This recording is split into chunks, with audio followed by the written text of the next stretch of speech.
Now this illustration deals with ungrounded systems in accordance with 250.130 B as in boy. Now notice the transformer, none of the windings are connected to earth ground. So we're routing a chassis ground from the transformer to, say, the service equipment there.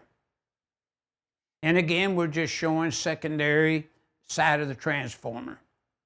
Now notice the grounded conductor, supply side binding jumper, as it shows there, would be sized from table 250.102C1. As an example, 4-volt conductors terminating to a 225 amp main in the service equipment would require to be at least a number 2. The main binding jumper, nothing's changed. It's the same that we would use as a means to bond into the enclosure.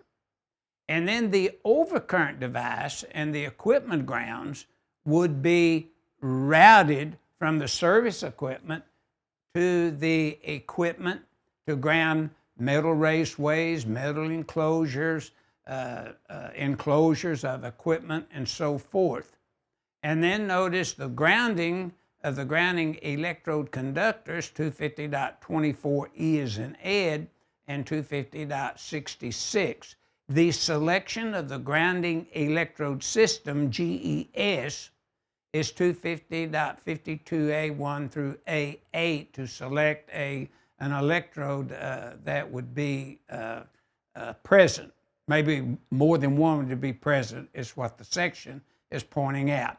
So your figure 16-117 is simply dealing with grounding procedures for supply and load side in accordance with 250.142 A and B, as well as 250.130 A and B.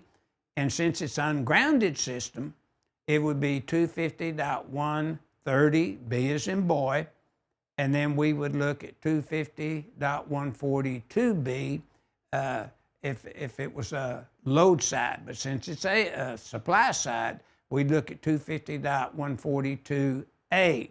So this section is dealing with ungrounded systems, and that's what our figure 16-117 is showing.